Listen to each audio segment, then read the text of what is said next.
Zishan Ashfaq, who is our former representative who worked several years for WWA in Pakistan.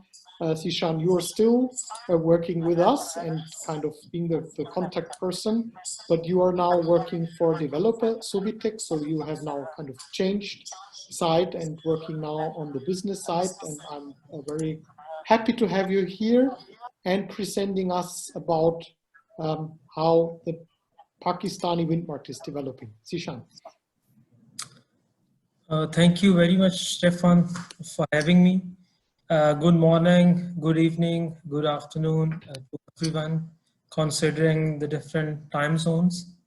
I will be briefly talking about the status of wind power in Pakistan, but before moving towards that, I just want to briefly introduce myself.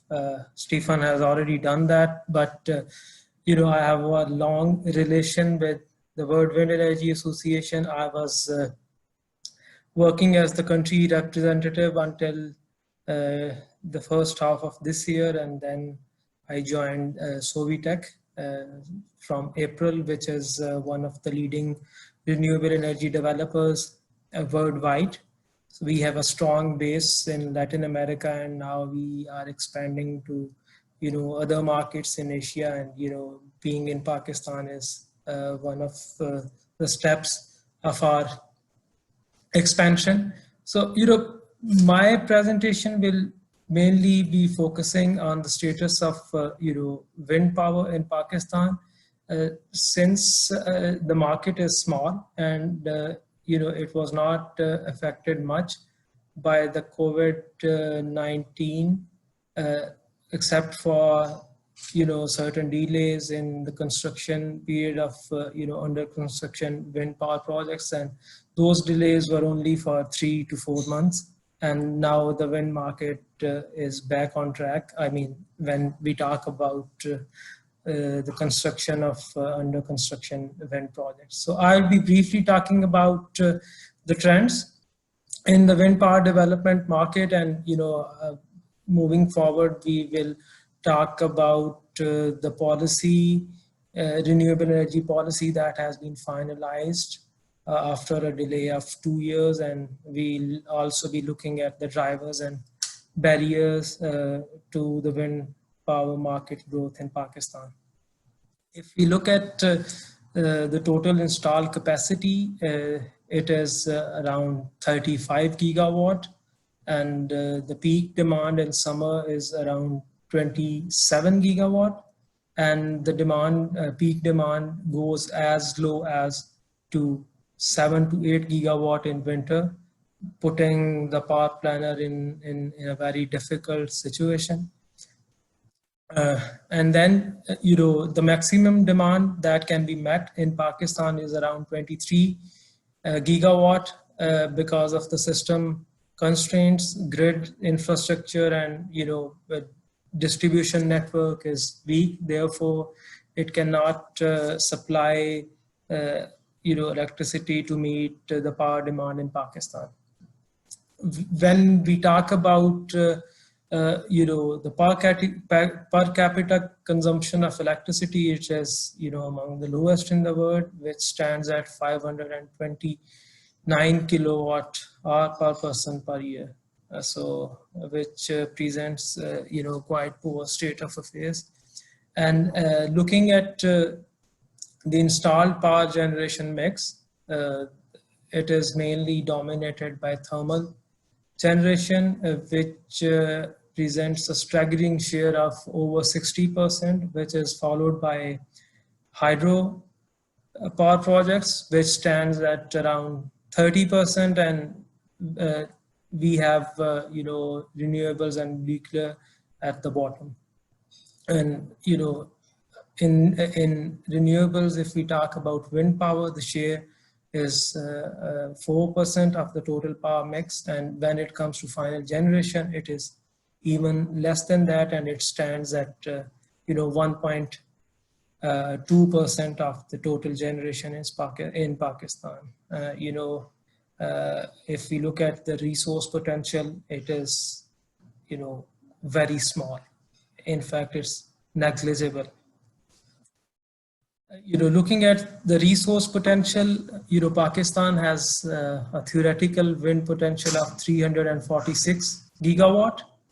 Resource-rich areas are in the south of the country and also, southwest of the country, close to Iran border. If you look at the circle here, where my cursor is right now, this is the Jhimpir-KT Bandar wind corridor, which alone holds a wind power potential of around 60 gigawatt, and out of which 11 to 13 gigawatt is economically viable given the land use constraints and other constraints. And so far we have developed around 1.2 gigawatt of wind power projects. I'll come back to that later. And now the government is also looking to harness the wind potential in the southwestern side, on the western border of Pakistan. And the recent numbers that have been shared by Balochistan Energy Department present a quite promising picture, because the Balochistan Energy Department is of the view that the wind potential in Chagi area is 25% better than the one in Jhimpir and KT Bandar wind corridor. So which is quite promising, but since it is far away from the load centers, it will take a few more years to basically construct required grid infrastructure to evacuate power from that area to the load centers. So the first policy for developing renewable energy projects in Pakistan was introduced in 2006, which provided several fiscal and financial incentives for developing renewable energy projects. And it took 7 years for Pakistan to develop its first renewable energy project in 2013. And afterwards, we've been seeing a steady growth in the wind power market in Pakistan, and the number at the moment stands at around 1237 megawatt, and this number is expected to increase to 1847 megawatts as around 610 megawatts of wind projects are under construction. We don't see any capacity additions in 2020 and 2021, simply because during the period 2016 to 2018, the government prioritized coal-fired and LNG-based power projects. Therefore, the growth of wind and solar got hit heavily. Although wind is already, the cheapest form of electricity, at that point in time, the tariffs were higher. I'll show you in my next slide, but if we look at the cost reduction trend, we can simply see that government committed a grave mistake by introducing RLNG and coal-fired projects, which have now put the country in a capacity trap, and we are running in surplus capacity. And if we look at the cost trends, the first project that was, the first tariff that was announced in 2011 was 14.6 US cents per kilowatt hour. That was followed by a tariff in a couple of years later that was 13.5 US cents. And at the moment, the tariff is at 3.25 US cents, and which is quite remarkable.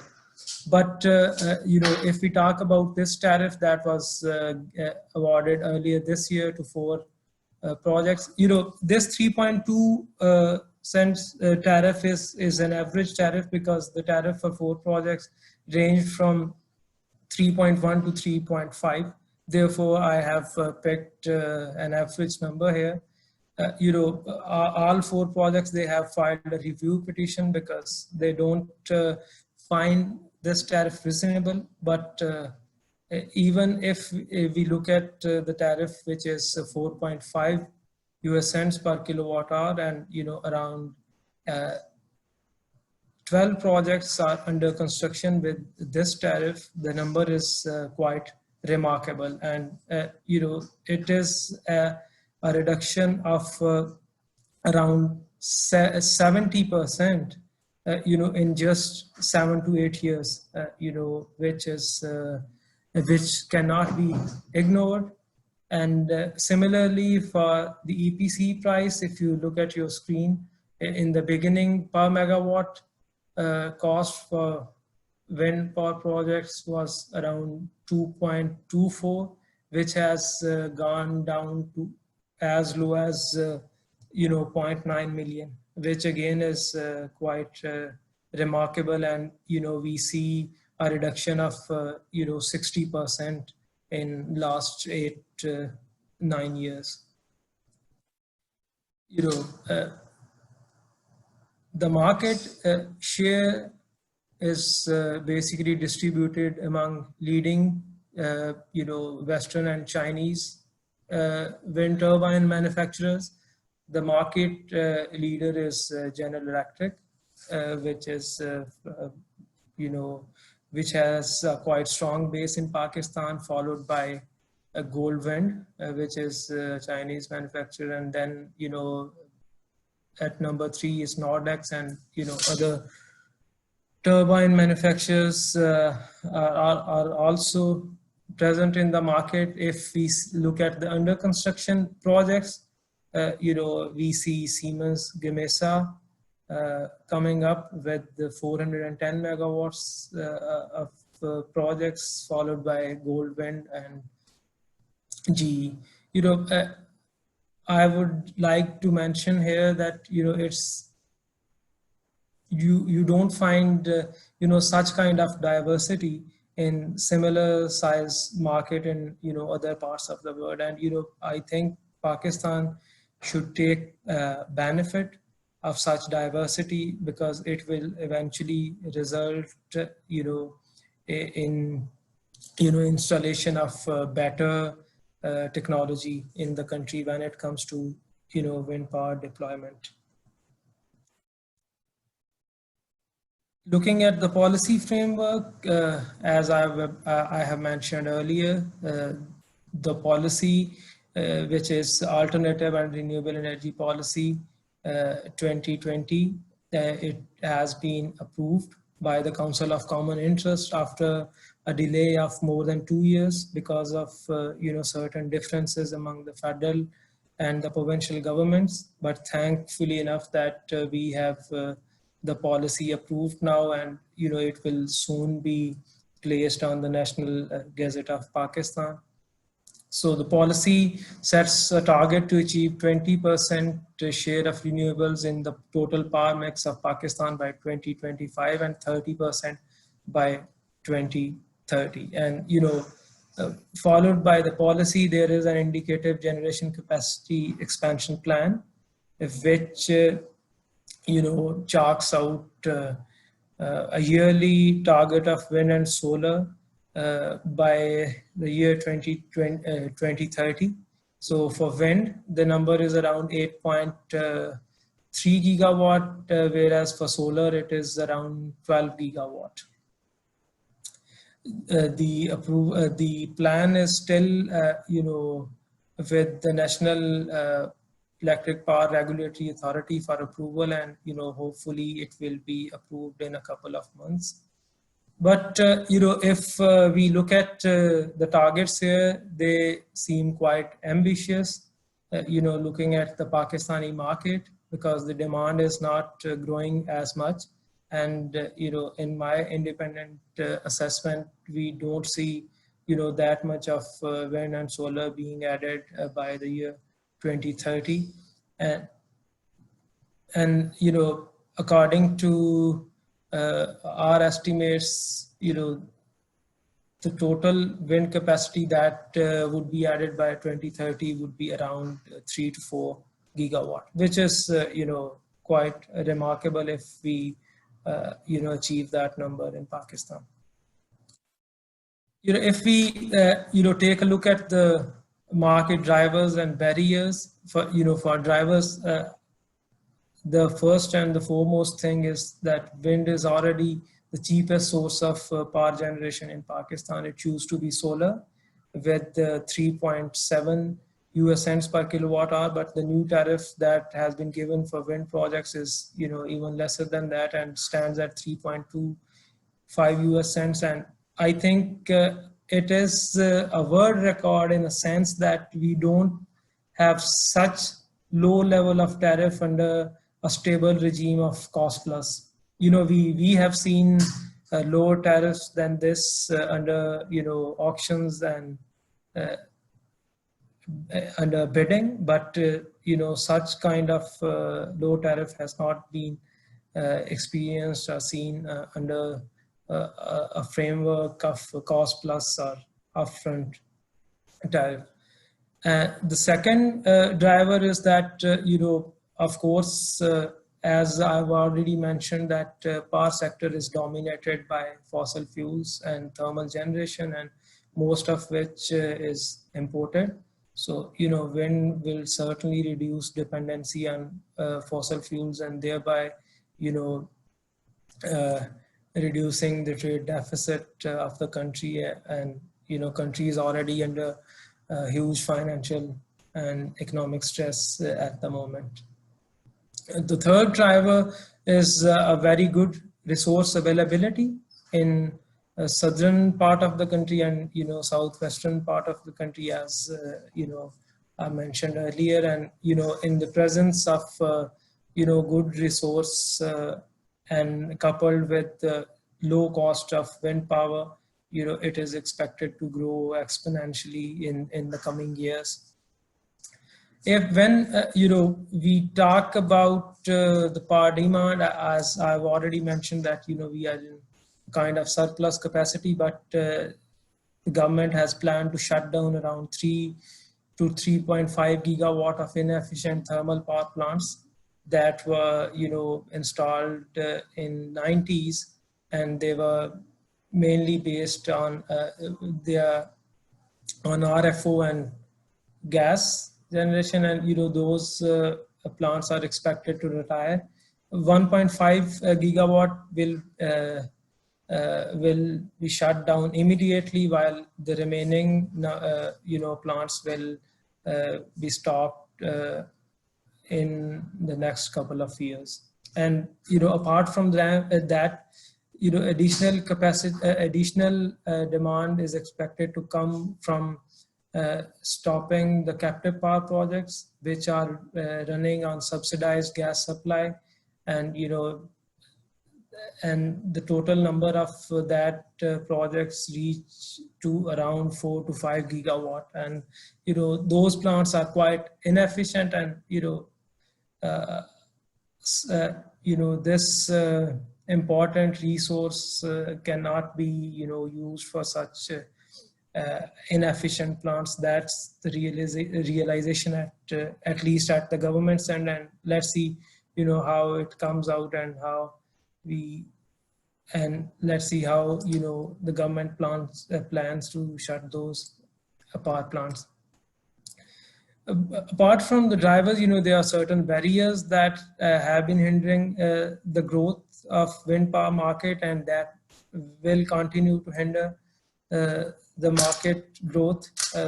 First and the foremost one is the surplus capacity. As I think I have already talked about that, we have around 2 to 3 gigawatt of surplus capacity, but that is mainly due to system constraints, because the demand is there, but the system can only supply around 23 gigawatt of electricity. So if transmission network and distribution networks are reinforce our, there is investment in that sector, and this capacity surplus issue can be overcome. The second barrier is the coal pipeline. We have around 4 to 4.5 gigawatt of coal-fired projects, in pipeline that are expected to come online in the coming 5-6 years. It is very important to mention here that Pakistan is among the very few countries which started harnessing its renewable energy resources before, deploying coal-fired projects. But now we see this trend reversing, which is quite unfortunate. But it is a reality, and coal pipeline will basically hinder the growth of renewable energy going forward. Grid constraints are there, as they are found in most of the countries, most of the developing countries. In Pakistan, the grid infrastructure is not that strong. Even the projects which are connected to the grid,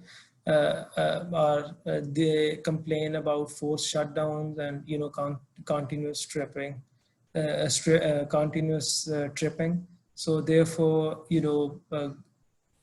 weak grid infrastructure is going to remain a serious barrier when it comes to deploying additional renewable energy in the future.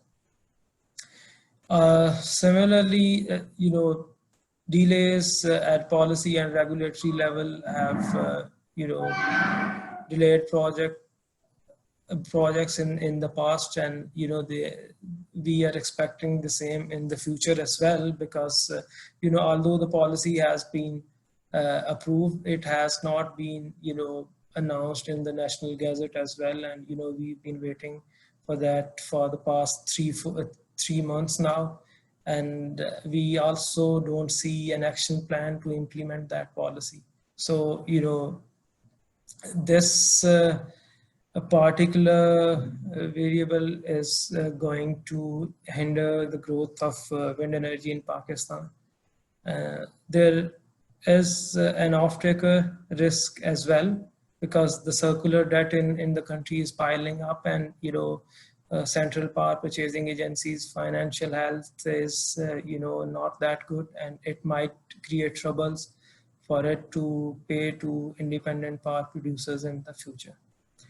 So that's it from me. If I hope my presentation gave you an understanding of the wind power market of Pakistan. If you have any questions, I'll be happy to answer. Thank you. Thanks so much, Zishan. That was, as usual, a very comprehensive picture of the wind market with all its specific, I think, risks and opportunities that you have. Just one question, the very concrete one. What is the short-term or direct? Is there a direct impact of the current COVID-19 crisis in Pakistan? Are there any delays with the projects? Yeah, the impact has not been that much, but projects that are under construction were delayed by 3 to 4 months, but now they are back on track, and construction has been started for those projects. But when we talk about the power demand during the lockdown, the demand went down quite dramatically, but it is back to normal now. Okay, so you would also say, like, it's in the other markets that there's actually just a short-term impact and no long-term impact expected. Yeah. Excellent. I think it's very good to hear also from the perspective of a still rather young market, which Pakistan is. Just a couple of years ago, the market started to really become sizable. Thanks a lot to, I assume you're in Islamabad? Yes, I am in Islamabad. Greetings to Islamabad. And now let's see whether we have any questions left here.